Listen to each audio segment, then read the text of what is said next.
Hello Internet, AdoptedMike here, and today we're going to take a look at the Gigabyte 78LMT-USB3 motherboard. This is from their ultra durable line, so you know it's not their bottom line. It's a good solid motherboard. We've got the glass fabric PCB over here, as we can see, USB 3.0.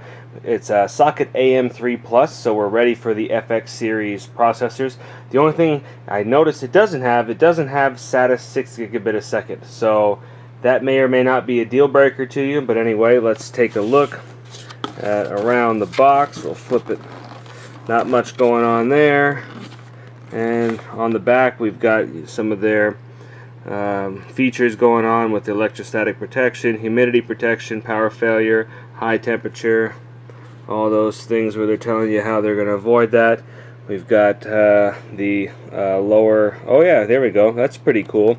Got some cooler running MOSFETs there, so that'll be kind of nice. It should help prolong the life of the motherboard anyway. And here is a picture of the back, or excuse me, a picture on the back of the motherboard, kind of looking around. But anyway, let's get inside and get a closer look. And then inside the box we get the rear I/O shield of the standard non-color variety. We have an ancient IDE cable. I can't even believe that they include this, or they even make them anymore. But it is a single to double, so you can use a master and a slave IDE there.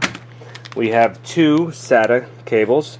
They're blue. One is a right angle and the other one is straight on. We've got a driver disk, but it's always best to double check the website, Gigabyte, and make sure that you have the newest drivers available for your operating system. However, these will get you by. And we have the user manual here, all black and white. Nothing special here, and entirely in English, if that makes a difference to you guys. And then we have the motherboard itself. So let's jump in here and take a closer look. Alright, so starting off there at the bottom, we've got our front panel audio, and we got a SPDIF there. We've got our printer port here, COM port there if you need those. Got a USB 3.0 header, and we've got two headers for the front panel USB 2.0. There's all of our power reset and speaker and LED lights and stuff like that for the front panel. Got a clear CMOS jumper there. There are a total of 6. There's 1, 2, 3, 4, 5, 6 SATA 2 3 gigabit a second connectors. There's a heat sink for the south bridge. Flip it around this way, we'll notice we have dual BIOS, which is nice. So yeah, you can pretty much ruin one and not brick the board, so that's kind of a good little feature to have just in case. We've got our IDE connector there.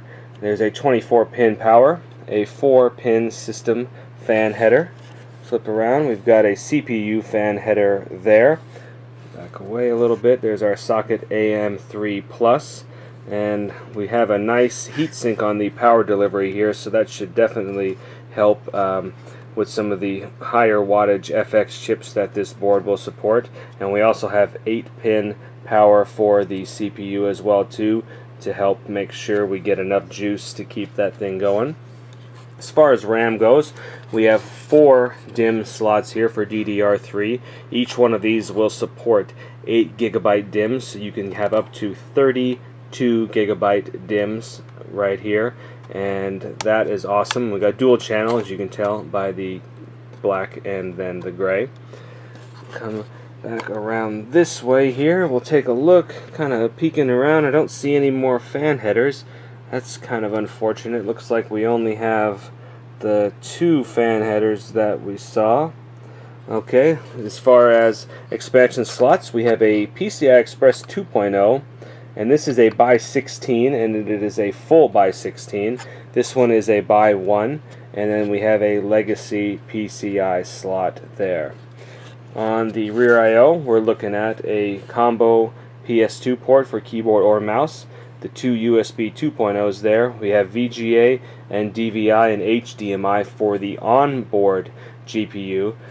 Keep in mind the FX series doesn't have a GPU on the CPU, so we're using onboard graphics here, and we got it's a DirectX 10 compatible onboard graphics. And then We've got the 3 outputs for that.